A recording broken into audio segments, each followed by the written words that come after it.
Somebody asked me a question regarding marriage. Can Venus alone deny marriage completely?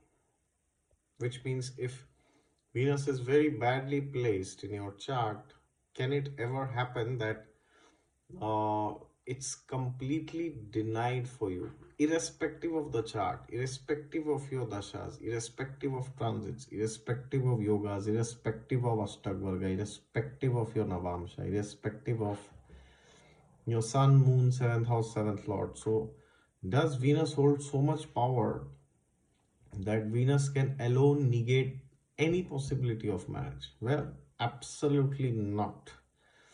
See, you have to understand what astrology is. Astrology is not one sided, which means, see, if you look at your life in general, does it happen that you are always the same? Does it happen that you behave the same way for every area of life? Well, not necessarily, right?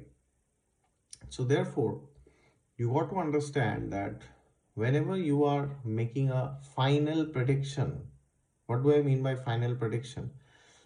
Final prediction means the ultimate end outcome in a person's life about career, health, or marriage.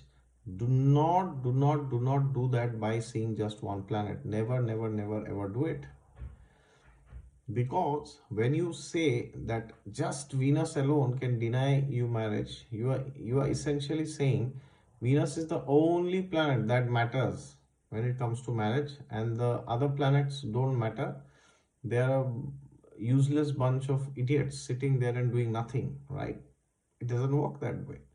So therefore, of course, now does it mean that having a bad Venus cannot spoil your married life to some extent? Well, absolutely it can, right? So if you say that can having a bad marriage spoil your can having a bad Venus spoil your marriage to some extent?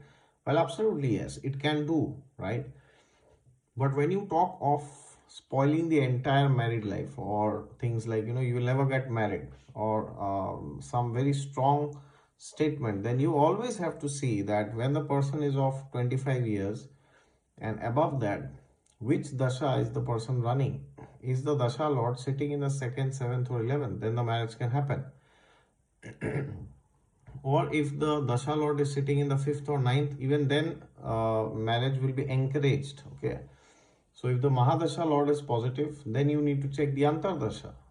And whenever the Antardasha Lords are related to the second, seventh, or 11th, then during that Mahadasha's particular Antardasha, the marriage can happen after 25. Okay. Now, of course, there are houses which can negate married life, like for example, the sixth house or the 10th house, right? So, if the dasha lords are indicating these two houses, then there can be difficulty in getting married. Or if you're already married, then there could be difficulty in carrying your married life forward. There could be some physical separation due to work or due to quarrels or fights. It could happen sometimes. Okay.